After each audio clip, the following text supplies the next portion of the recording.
Hey YouTube, Awesome Rider here with this week's Gotchard video. So, I've been covering the series in major developments in regards to writer debuts and whatnot, but now we're enough into this new era, this sort of Season 2 era, that I wanted to discuss the idea, or the question rather, of has Gotchard really improved? Is it worth watching more now?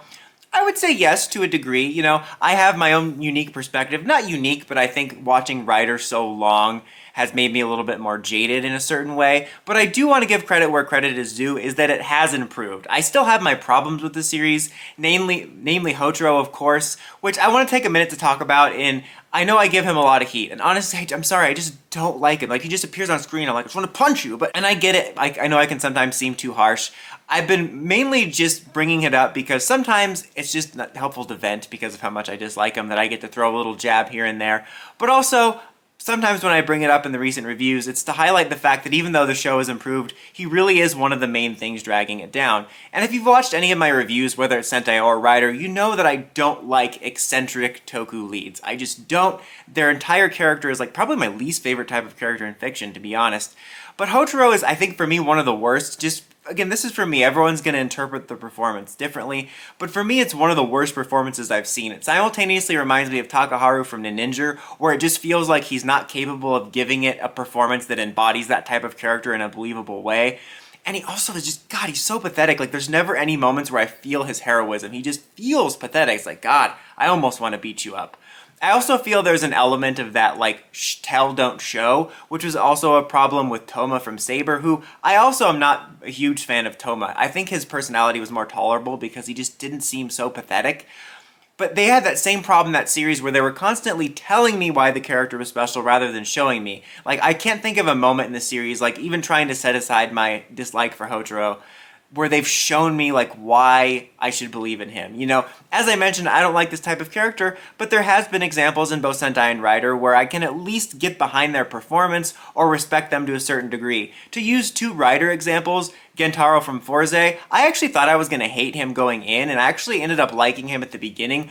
I actually only wound up not liking him because I felt that he responded to every situation with the same dialogue, making him feel like an NPC, treating his closest friends the same way he treated like a person that tried to murder a bus of kids. I know the series is supposed to be optimistic, but you could react to different situations differently. This isn't a review of Forze. The point is, that guy did a great job of embodying that type of character where I believed in his spirit and could legitimately believe why people would want to follow him and be friends with him, especially in that first arc, which was my favorite arc of Forze.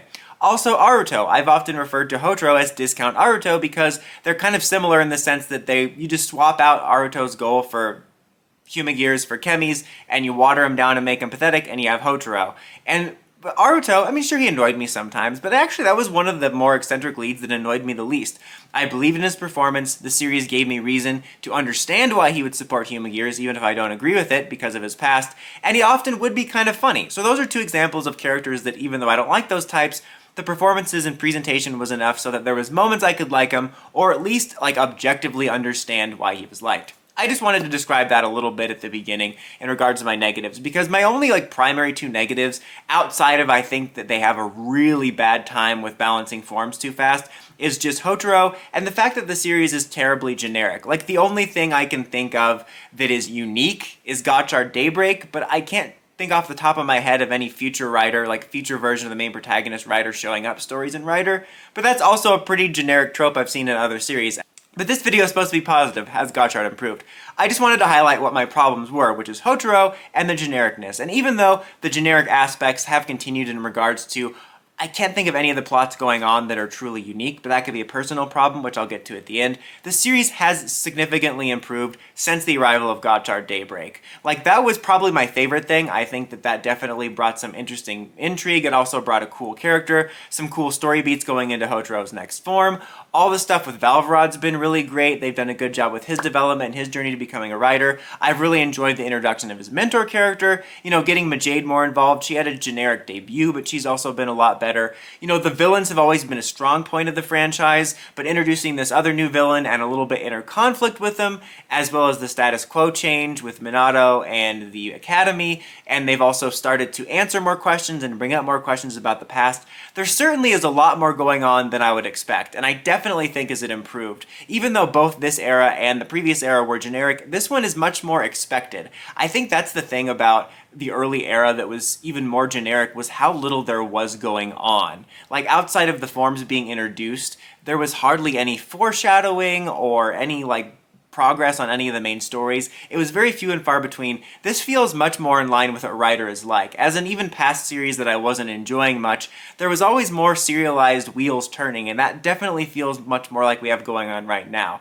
So I definitely have been enjoying the show a lot more since the introduction of Gotchard Day Break. Like, when I review it and talk about it, I still have all kinds of problems and nitpicks and notes, but by and large, I've actually been enjoying watching it for the most part. Like, it's not like I'm like, I can't wait for Gotchard, but when I pop it in after King Oger, I don't know why I say pop it in like I'm putting in a DVD, but you know what I mean. When I turn it on after King Oger, it's not like, oh, I gotta get through this, let's put on a Practical Jokers and get a drink. It's like, I actually haven't minded watching it. It's some decently solid, enjoyable tokusatsu entertainment for about 20 minutes.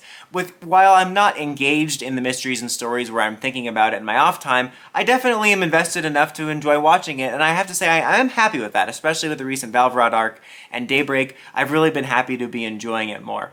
And I do want to offer that while, I mean, everyone's perspective is different, I do objectively think Gotchard's a pretty weak show in comparison to some of the recent stuff we've gotten. Like I said, most of its stuff that's been introduced isn't any breaking new ground. I brought this up in a previous video, but almost every Rider series, when it's generic or even follows more generic trends, will always have at least one thing that's unique about it, and I can't think of very much that's unique about Gotchard. But I will say that my perspective definitely doesn't help, meaning like I've been watching Rider so long that I've seen so many of these stories done so many times that it's like extra disappointing and boring for me because it's kind of like a grind. Same thing with the protagonist. So I'm a little bit worn down and cynical. So I could objectively, even though I think this show is one of the weaker ones, I can totally see someone who's early on in Rider enjoying this show more because the show's been a little bit better. So yeah, I know I brought up a lot of complaints even within this, but I wanted to highlight that it's still an uphill battle, but Gotchard has definitely improved, and it's improved to the degree that I wanted. I mean, obviously I'd love it to have a complete 180 and be even more amazing, but when I stopped reviewing it more regularly weekly around the Gotchard Rex forms, I was saying I hope it improves to at least a degree where it's like decently enjoyable with some solid mysteries and stuff, and I think it has, and I am happy about that, I have to say. It'll be interesting to see how it turns out as the rest of the series goes, but at least it's a lot more watchable nowadays, and a lot more interesting to talk about. Like, I stopped covering it week to week regularly, but there's been a significant amount of developments that I legitimately wanted to talk about, because I'm like, hey, this is interesting to bring up.